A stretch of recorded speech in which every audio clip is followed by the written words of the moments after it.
Our next presenter is Mark Burford, who is the Associate Professor of Music Reed College in Portland, where he is also chair of the American Studies program.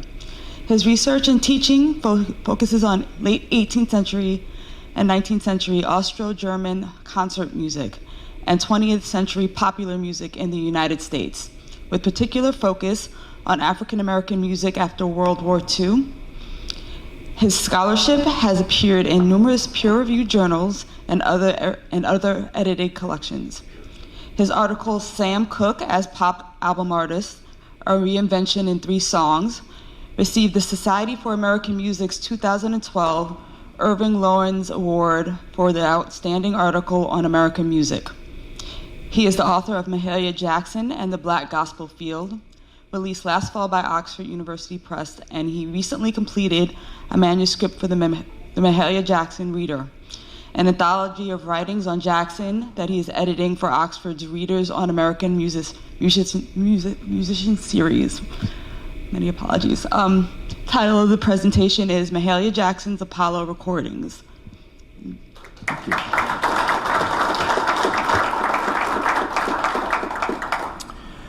When gospel singer Mahalia Jackson entered Apollo Records' New York City studio for her first session on October 3rd, 1946, she was a highly acclaimed church singer who had not yet cut a record in nearly a decade, and black gospel music recorded for commercial release was still a highly speculative venture.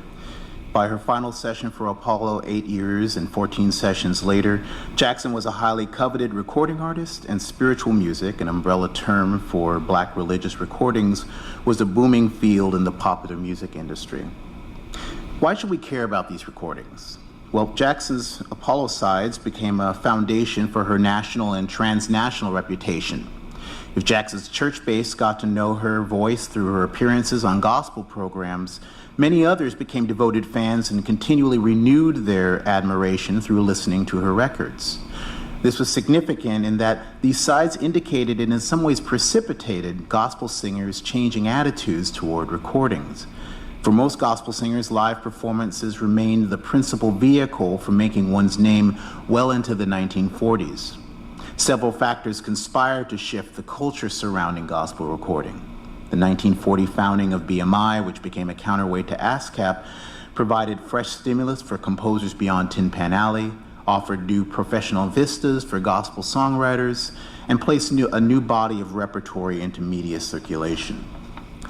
Meanwhile, entrepreneurs in the mid-40s launched hundreds of independent labels, like Apollo, devoted in varying degrees to the production of rhythm and blues and black gospel.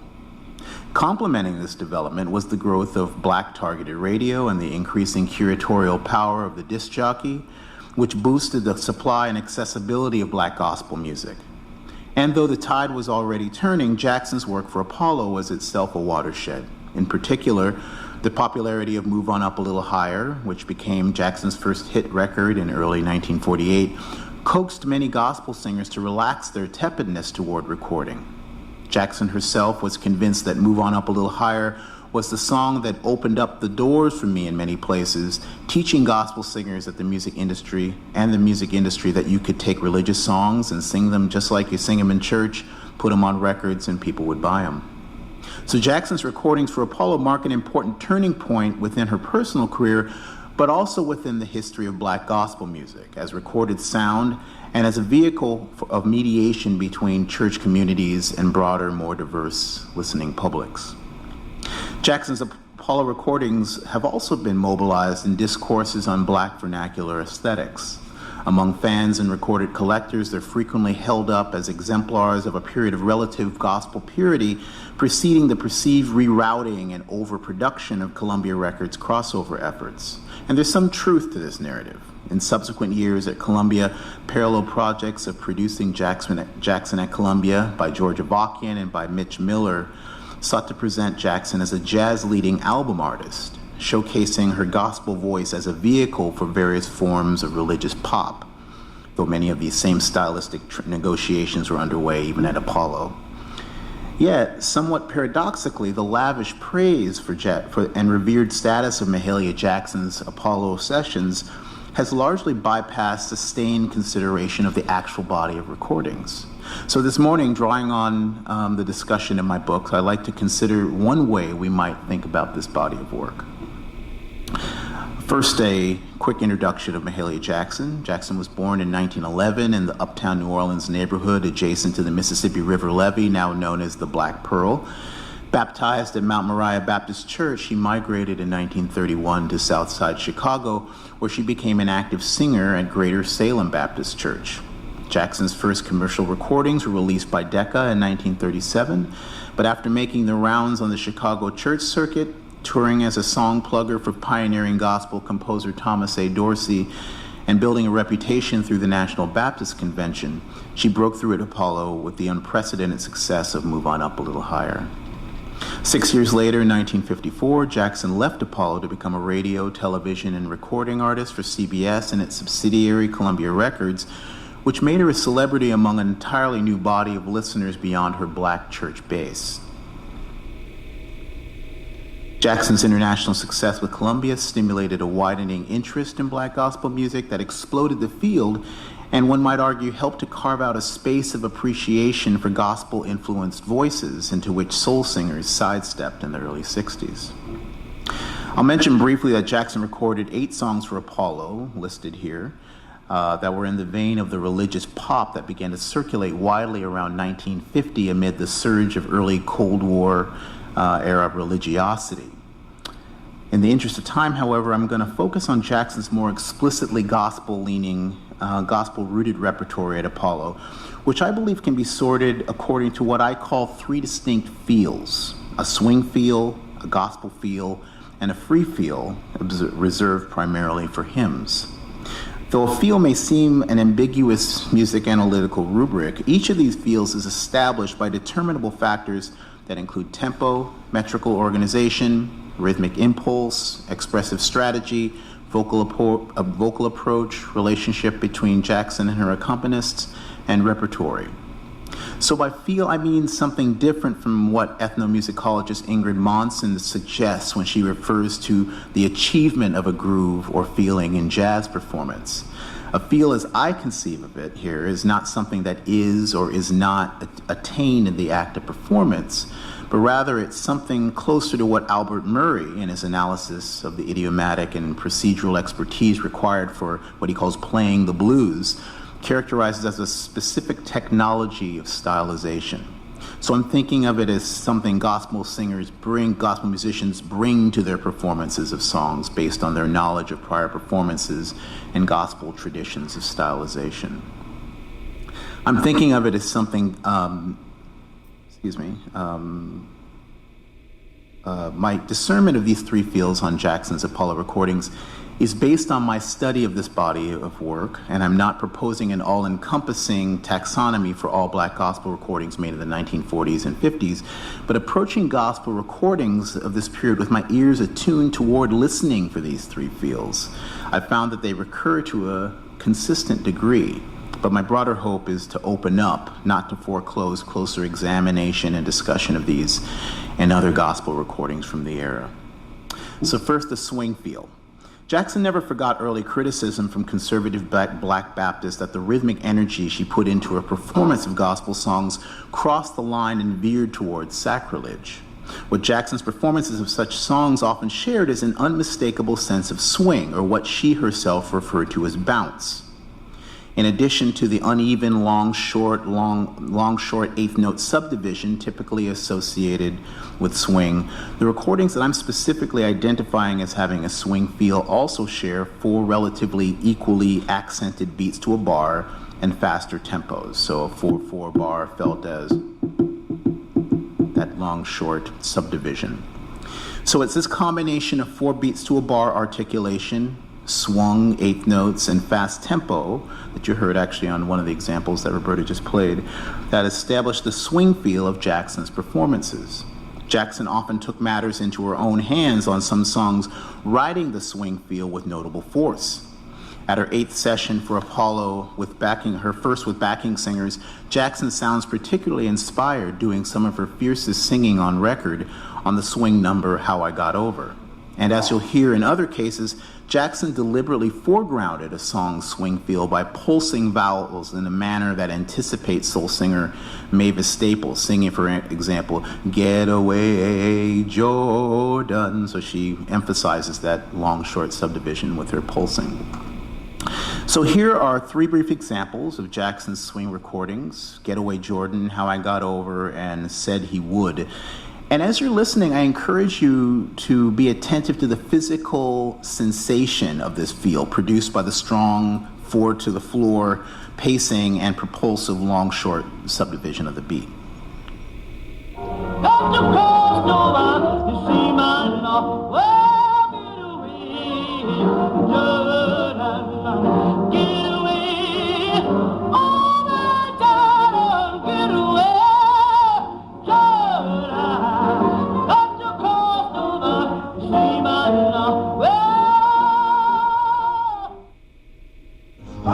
Coming from the south, north, east, and west, on the way to the land of rest. I'm gonna join the heavenly choir. I'm gonna sing and never get tired. And I'm gonna sing hallelujah. Yes, I'm gonna shout, thank God, I'm gonna thank Him. Thank you for all He's done for me.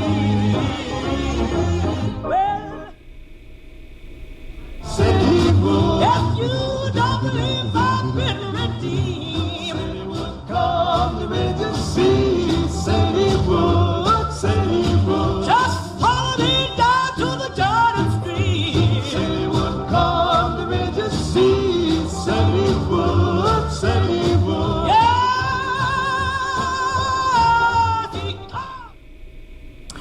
Jackson also recorded a group of songs for Apollo that she performed with what I call a gospel feel, distinguishable from her swing numbers. Takes a little bit more explanation. The definitive characteristic of the gospel feel is a metric and rhythmic aspect rooted in the dialogue heard in many quartet and gospel group performances that I refer to as the gospel seesaw. As I described, Jackson's swing recordings maintain 4 solid beats per bar and thus a continuous pulse that could be reinforced with a walking bass. In contrast, a common practice in post-war gospel performances is a volleying back and forth between a soloist and her backing group, structured such that the lead sings phrases centered on or around the pickup and downbeat of a bar, the fourth and beats 4 and 1, leaving space for the supporting vocalist to fill out the middle 2 beats of the bar, beats 2 and 3, or vice versa. So the subdivision of the beat is crucial to this gospel feel, which, differently than swing, emphasizes all 3 triplets of compound meter, particularly on the 2nd and 4th beat of the bar. So together, these elements divide a 4-beat bar into 2 beat segments that are felt in 4/4 time as 4 and a 1, 2 and a 3. So if the 4-beat bar in swing is felt as, right? The gospel feel is 4 and a 1, and 2 and a 3, and 4 and a 1, and 2 and a 3. So this kind of back and forth kind of simulates a kind of seesaw relationship as I'm hearing it. So this complementary phrasing, the continuous alteration of what we might identify as the 4-1 and 2-3 ends of the seesaw, is a signature feature of Jackson's gospel feel recordings. And in this sense, pianist Mildred Falls, bridging her sung phrases with the triplet plus quarter note rhythmic motive that is the basic building block of the gospel seesaw, which, so that ta-ta-ta-ta, kind of a Beethoven's 5th motive, we might say, was Jackson's co-partner in producing this feel. A song's lyrics often accommodate gospel seesaw phrasing with the natural accentuation of phrases like "one of these days," "eternal life," "I have no one," "I sought the Lord," already articulating the gospel seesaw rhythmic cell, that ta-ta-ta-ta. Another identifying factor in Jackson's particular approach to gospel feel Apollo recordings is tempo. Her songs rendered with a gospel feel were invariably taken slower than those with a swing feel. So here are 2 examples of Jackson's gospel feel songs, "I Have a Friend" and Thomas Dorsey's "Consider Me." And notice even the title of the songs already articulate that rhythm. I have a friend, consider me, which I don't think is a coincidence. Again, be attentive as you can to how differently the four equally weighted beats of the swing tunes feel in comparison with the seesaw effect of these two songs, on which the piano and guitar responses to Jackson's vocal lines are indispensable to executing the feel of these performances.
So just to solidify in your ear and bodily response the difference between these two feels, I'd like to play an excerpt from Jackson's recording of I'm Getting Nearer My Home, which begins with a slower gospel feel and switches mid-song to a more driving swing feel, illustrating how Jackson vocalized over these contrasting feels, but also how what's going on musically is really more than just a change in tempo. It's a change in feel.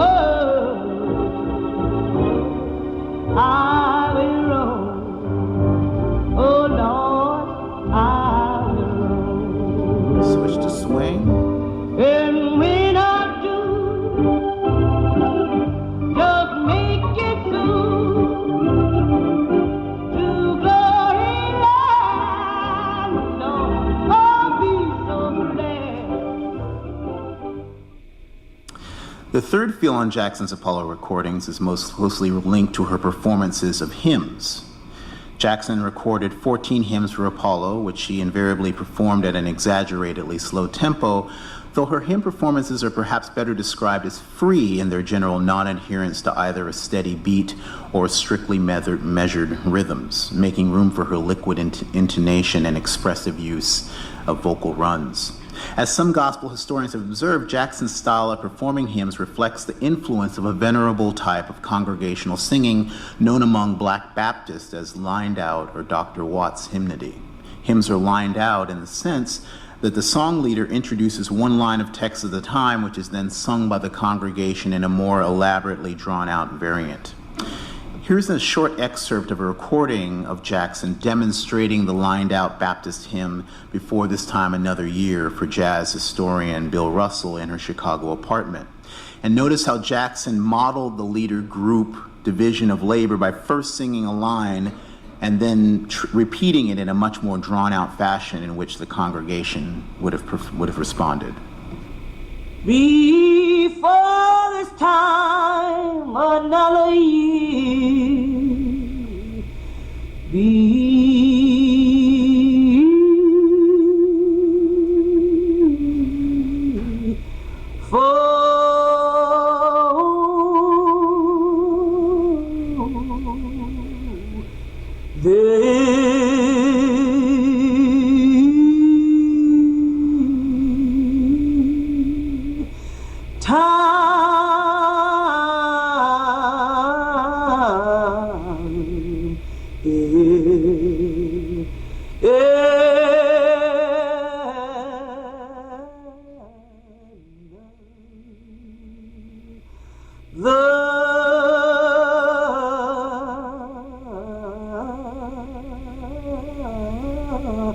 ye. And as we'll hear in this excerpt from her Apollo recording of A Child of the King, Jackson's performance of free hymns don't necessarily reproduce Dr. Watts' singing per se, but they're clearly guided by the performance practice and sound of lined out hymnody as she heard it and is still heard in Black Baptist churches. Jackson consistently brought this feel and vocal style to her performance of the hymns that she recorded for Apollo. Here's A Child of the King.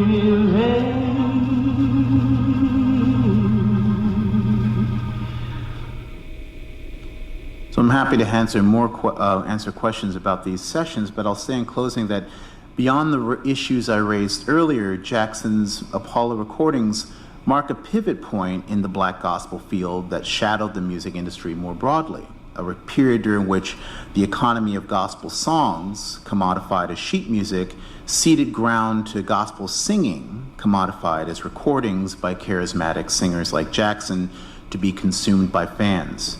But I hope to have also suggested how thinking in fields, particularly in the realm of Black gospel music, brings a range of musical elements into dialogue while also highlighting our embodied response to musical sound as a mode of analysis. Thank you very much. Thank you, Mark. Does anyone have a question for Mark? Okay, and on this side. Make our way around. Thanks. That was great. Which people was it that, or how do you describe how someone felt her performing was sacrilegious in some way? What type of person felt that, and what exactly?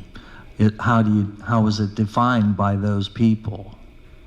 Well, I think that one thing to know about Mahalia Jackson growing up in New Orleans is she had really big ears. So she was going to the Baptist church, lining out hymnody, learning hymns, but she also lived down the street from a sanctified church, so she was going there, and there were demonstrably different styles of worship. In fact, some of her family members talked about how we didn't really know how to worship like the people at the Pentecostal church as Baptists, but Mahalia kind of had an inclination toward it. So I think she was bringing that. She was bringing her interest in Bessie Smith. She grew up studying Bessie Smith records. She grew up studying classical recordings by Marian Anderson, by Roland Hayes, by Lawrence Tibbett, Grace Moore, even white opera singers. So I think she was bringing these influences into these traditions of Black Baptist performance that perhaps and also there was a kind of physicality, people described a physicality of her performance that I think some people found perhaps lacked the propriety that that performance of church might be. So, and she really did constantly, she almost kind of had a sense of vindication, I think, in the end, that she was able to achieve fame on her own terms, despite the sometimes pretty severe criticism that she got early on. Yeah. Thank you very much for the presentation. I'm intrigued how Mahalia Jackson came to sign for Apollo Records in New York. Now, Apollo was co-owned by Bess Berman, and she had a reputation as being a tough lady. Well, she had to be a tough lady to be a record lady in that New York environment. So I wonder how Jackson came to sign for Apollo and what her relationship was with Bess Berman, because it did last for quite a few years. Thank you.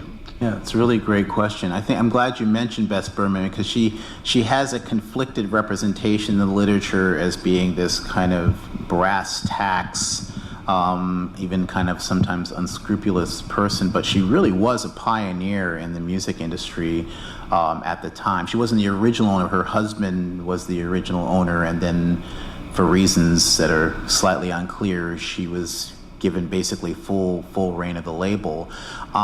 The story of how Jackson got with Apollo is another kind of interesting kind of hidden story in gospel music. There was a series of concerts that were held at the Golden Gate Auditorium in Harlem that were run by a black religious concert producer named Johnny Myers. And it was an interesting kind of nexus of bringing groups through that would perform at the Golden Gate and then would in some ways be kind of semi-auditioning for New York's independent record label. So there were several record labels who basically were getting talent from these Johnny Myers concerts. So it was Johnny Myers who actually introduced Mahalia Jackson. She had this big hit, brought her to New York, played all over the place, created a sensation, and Johnny Myers basically facilitated her signing with Apollo. So he was a kind of middleman between these gospel concerts and independent record labels in New York. So what's interesting is that the case of Jackson and Apollo is in some ways just a very kind of way of doing business, a pretty ordinary relationship that was happening all over the place. But it just was a uniquely spectacular result because of the success of her recordings. Thank you, Mark. Who determined the instrumental accompaniment on the sessions? And was this always correlating with those feels that you were referring to? I know there was that one hybrid record, but was the organ, for instance, always used in the more devotional hymns? Did they mix them up? And who were these accompanists throughout her Apollo career? Yeah, it's a good question. It's kind of, in some ways, there's two stories. There's the story I'm telling about these recurring feels over the course of her 8 years of Apollo. But then there's another story of how there's a trajectory of production that begins with more spare production, just piano, often just piano and organ, sometimes just piano or piano and guitar, through the gradual adding of instrumentation. So then drums are added, and there's almost a kind of rhythm and blues feel to some of the recordings.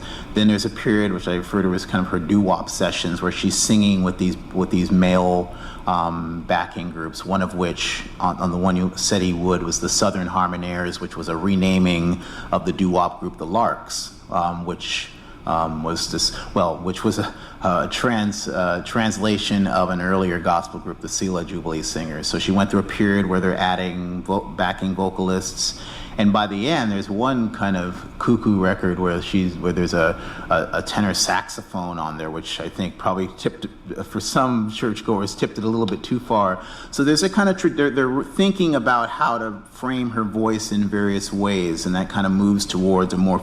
So you can listen to some songs that have a gospel feel in a kind of more spare setting, but hear that same feel with a more elaborate backing on later records.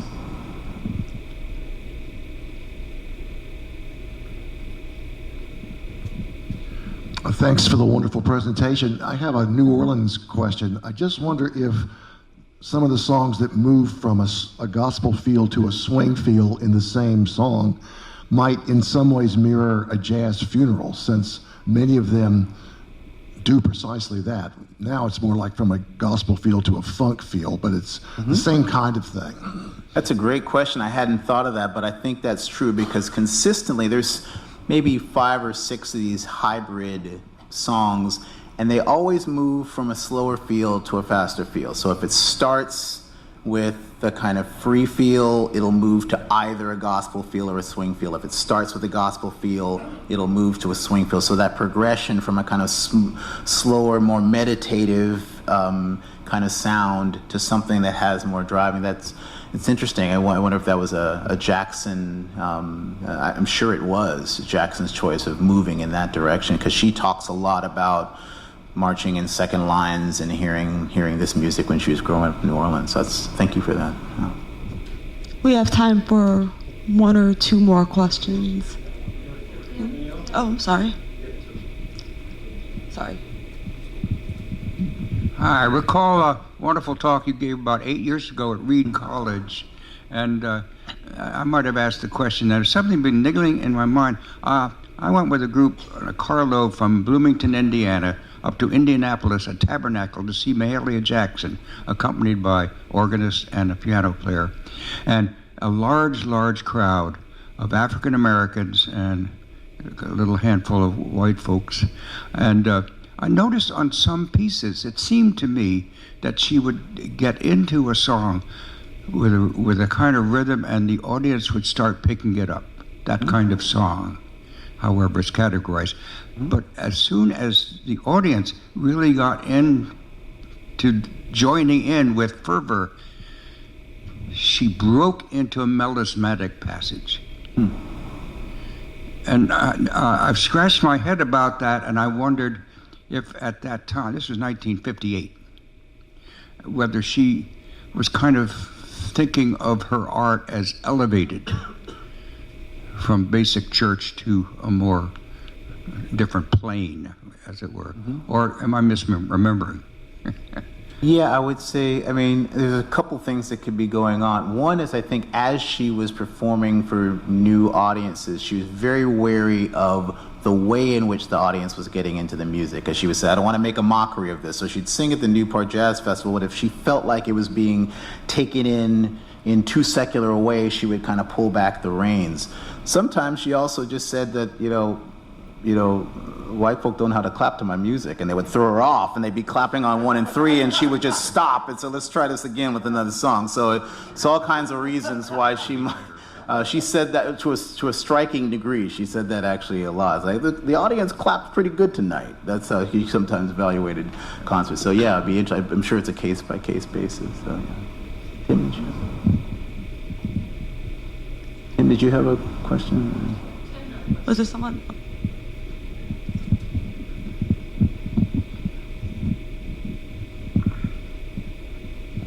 Very good presentation, very interesting. The period you're describing, as you, I'm sure, are well aware, was in the secular black music was moving from toward rhythm and blues and very heavy beat and eventually rock and roll. And there were people like Clyde McPhatter who kind of went from one side of the fence to the other. She seems to be straddling the fence. You talk about her pop-oriented Apollo, and you talk about the swing. There's a pretty heavy beat behind some of those things. Did she ever enunciate what she was trying to do? Was she trying to do a more pop feel that would, perhaps widen her audience, even if it alienated some, by listening to what Good Rockin' Tonight and the stuff that was going on around her was doing? Or was she trying to stay more in the gospel fold? I'd say she definitely was trying to stay in gospel and was very wary of maintaining that. I think there are actually two fences that you're talking about in your question. One was the fence being gospel singers moving from gospel to rhythm and blues and kind of taking their voices with them. But another fence was kind of, we can situate historically and politically, was what was going on in religious pop, where there was this effort to write songs that were in a pop vein, but that were religious themed. And that's directly related to the Cold War, that one of the pillars of Cold War ideology in the US was this kind of emphasis on the Judeo-Christian foundations of American culture and godless communism on the other side. So as a kind of performance, ritual performance, there was this kind of surge of religiosity that you get in the late 40s and early 50s, and songs like Stuart Hamblin's It Is No Secret What God Can Do, I Believe. These songs are being written specifically to tap into the kind of religiosity, these kind of national performances of Christianity that were going on. So at Apollo, she is singing some of those songs, I think less to kind of cross over to pop than they were religious songs. So I think the emergence of her career in this period is actually buffeted by the fact that the nation more broadly is kind of identifying more explicitly as Christian. So in some ways she taps she's both a roots music musician and she's also an exemplar of American Judeo-Christian identity as well too. So I think both things are going on. So I think the crossover I don't think she ever wanted to kind of boost her. If she had her way, I think she would have just sung gospel songs entirely. But her record producers kind of wanted to tap into some of these other trends, I think. Oh yeah, I definitely think. She complained about the repertory that Mitch Miller, for instance, was making her sing at Apollo, or some of the, as she calls, sweet and water songs. That's what she called the kind of pop stuff that she was kind of fed. I think she would have loved to just sing gospel full time. Okay. All right, thank you to the presenters, the retrospectives as perspectives, and thank you all for coming.